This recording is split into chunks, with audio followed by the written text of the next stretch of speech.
Ini adalah suasana musim panas di kota Toyama. Terlihat hijau dan asri. Dan ini adalah suasana musim gugur di kota Toyama. Suasana musim salju di Toyama terlihat Gunung Tateyama yang diselimuti salju tebal. Pembersihan gunungan salju yang sampai menutupi jalan. Dan selanjutnya ini adalah Tateyama. Tateyama merupakan taman nasional yang terletak di Provinsi Toyama.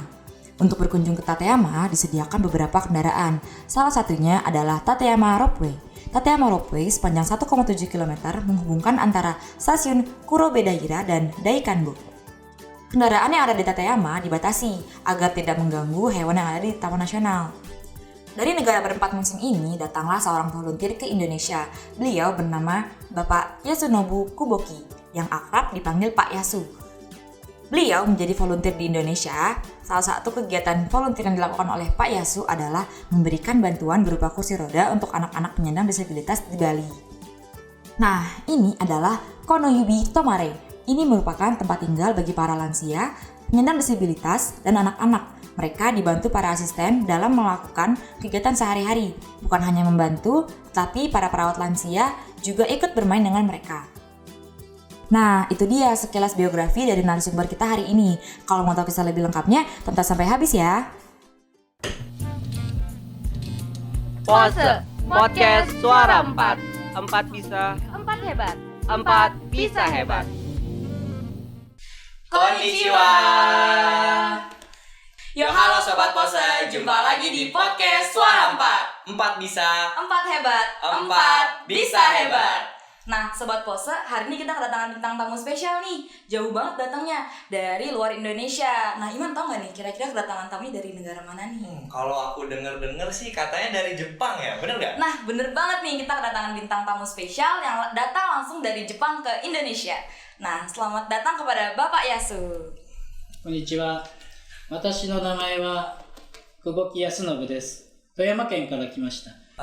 Beliau ini bernama Pak Yasu. Beliau berasal dari Toyama, Jepang. Wah, dari Toyama, Jepang. Oke. Nah, Pak Yasu, apa aja sih Pak yang Bapak lakukan selama di Indonesia? そうですね。2000年に初めてバリに行きました。その時、子供と教育のためのボランティアを始めました。 Jadi teman-teman, beliau ini datang pertama kali ke Indonesia itu pada tahun 2000. Beliau pertama kali datang ke Indonesia itu di kota Bali. Dan pertama kali itu dia melakukan volunteer untuk pendidikan dan anak-anak. Wah, berarti mulia banget ya untuk Ya, bener banget loh. untuk pendidikan anak-anak Indonesia. Oke deh. Nah, kenapa Pak Yasu ingin menjadi volunteer di Indonesia? そうですね。2000年当時、インドネシアの小学校はボロボロで鉛筆やノートもない子どもたちが多かったのです。 Jadi alasan Pak Yasu ini datang menjadi volunteer di Indonesia itu karena di Indonesia banyak anak-anak yang tidak memiliki buku tulis dan pensil dan banyak sekolah yang rusak. Wah, jadi alasan Pak Yasu ke Indonesia itu karena melihat pendidikan pertama kali melihat pendidikan Indonesia yang cukup memprihatinkan. Oke deh. Nah, saat Bapak tiba di Indonesia, apakah Bapak mengalami culture shock saat tiba di Indonesia? Dan apa sih Pak yang membuat Bapak mengalami culture shock tersebut? そうですね。カルチャーショック。まずね、トイレのことや素手でご飯を食べること、そして水道水が飲めない、でレジや電車では並ばないことなんかがカルチャーショックでした。 Nah, kata Pak Yasu, beliau mengalami banyak culture shock ya. Karena di Indonesia itu beda banget sama di Jepang. Apalagi tentang toilet. Terus di Indonesia kan makannya pakai tangan ya. Terus di Jepang juga air keran tuh bisa diminum, sedangkan di Indonesia enggak. Terus di Indonesia tuh banyak yang enggak ngantri saat naik kereta dan membayar di kasir. Wah, bener banget nih. Kan kalau di Indonesia tuh nggak afdol rasanya kalau kita makan nasi padang nggak pakai Pakai tangan. tangan. Nah, kalau di Jepang mungkin nggak afdol kalau nggak makan sushi pakai sumpit gitu kali ya. Oke. Nah, bagaimana sih Pak Yasu gambaran dari kehidupan orang-orang Jepang menjalani kesehariannya, terus juga hal positif apa yang bisa dicontoh oleh anak-anak muda Indonesia? 日本では規則やマナーを守っていれば基本的に自由です。 Nah, kata Pak Yasu pada dasarnya tuh di Jepang bebas-bebas aja ya. Cuma mereka itu menaati aturan dan tahu tata krama. Wah, jadi anak-anaknya tuh disiplin banget ya, Ya, kehidupannya benar. bebas tapi tetap Tapi disiplin. Apa yang biasa dilakukan oleh orang Jepang saat liburan, terus liburan bersama keluarga, bersama teman-teman, apa sih Pak yang dilakukan? そうですね。高校生の人たちは映画を見たり、遊びに行ったり、アルバイトをしてお金を貯めたり、宿題をしたりしています。 Nah, biasanya kalau di weekend atau saat liburan, orang-orang Jepang tuh nggak beda jauh ya sama Indonesia. Biasanya mereka nonton film, bermain, terus kerja part-time, dan ada juga yang mengerjakan tugas sekolah. Berarti sama kayak kita ya, kalau libur Mirip lah. main-main bareng teman-teman, terus juga tetap ngerjain tugas sekolah gitu ya. Oke. Nah, jika anak-anak muda di Indonesia ingin melanjutkan bekerja ataupun melanjutkan studinya di Jepang, peluang anak-anak muda Indonesia bisa bekerja di Jepang tuh seperti apa sih Pak? いろいろな仕事ができます。看護師はもちろん少し簡単に介護の仕事、もしくは工場や農業などあります。 Nah, banyak banget nih peluang anak-anak muda Indonesia buat bekerja di Jepang. Ada yang bisa jadi perawat, ada yang bisa bekerja di pabrik, atau bertani. Wah, berarti kita bisa melanjutkan mimpi-mimpi kita nih buat jadi perawat di Jepang, buat jadi tadi yang terakhir apa? Jadi petani. Jadi petani juga di Jepang. Apalagi di Jepang benar-benar asli banget ya Iya. pertaniannya. Oke. Nah, Jepang itu kan terkenal sebagai negara yang sangat-sangat disiplin. Apa sih Pak penyebabnya atau alasannya orang Jepang bisa disiplin banget dalam kehidupan sehari-harinya? 例えば、こんにちは、ありがとう、ごめんなさい。礼儀正しくすることは幼稚園で学びます。電車やバスなど並ぶこと、順番を守ることは早く済む、気持ちが良いこと、これは小学校で学びます。また、電車、新幹線など時間通りに来ます。それは時間厳守。早くても遅くてもダメなんです。それで子どもたちは5分前行動とかっていうものを小学校で学びます。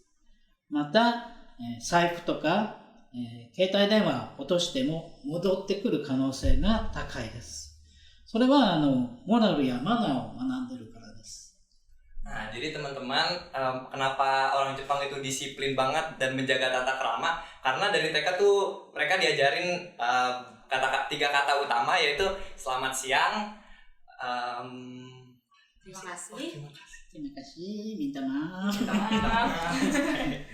Nah, terus pas mereka sudah beranjak ke sekolah dasar atau SD, mereka tuh diajarin caranya berbaris atau ngantri lah di bis atau di kereta, biar tuh lancar dan berjalan lebih baik. Nah, mereka juga diajarin kalau misalnya menemukan handphone, itu langsung dikembalikan ke pemiliknya. Wah, keren banget. Berarti itu alasan kenapa di Jepang tuh teratur banget, terus juga dari kecil sampai besar sudah diajarkan untuk disiplin dan juga tata keramanya bagus banget. Nah, kalau anak-anak muda Indonesia bekerja di Jepang, terus juga mungkin part time juga di Jepang, kira-kira kisaran gajinya itu berapa sih Pak? そうですね。月に15万から25万ぐらいが平均だと思います。 Nah, kata Pak Yasu ini kisaran gaji di Jepang itu 15 sampai 25 juta. Bisa berkali-kali lipat di Indonesia karena mungkin di sana kebutuhannya tuh lebih banyak atau lebih mahal ya bahan-bahannya mungkin. Nah, 15 juta 15 sampai juta sampai 25 juta. 25 juta. Nah, tuh buat teman-teman anak-anak muda Indonesia boleh banget nih langsung Ke Jepang lanjutkan sekarang. studinya ke Jepang sekarang. Langsung ya. Oke. Adakah pesan untuk anak-anak muda Indonesia, Pak, agar bisa merubah kehidupan sehari-harinya, kebiasaannya agar lebih baik lagi dan juga meraih kesuksesan? そうですね。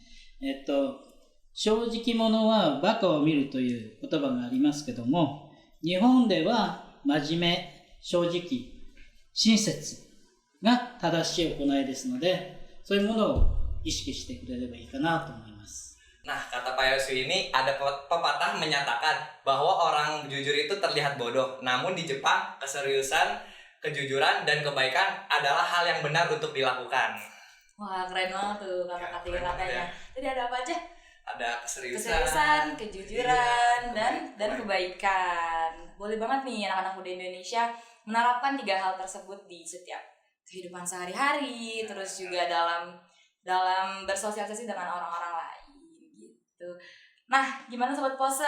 Keren banget kan hari ini Ya, kita bintang tamunya langsung dari Jepang ke sini. Aduh.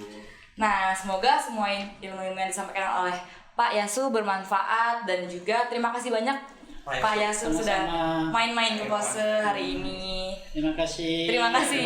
Ayo ke Jepang ya. Let's Ayo, go. let's go ke Ayo, Jepang. let's go kita ke Jepang. Oke. Terima Nah, kasih. sama-sama.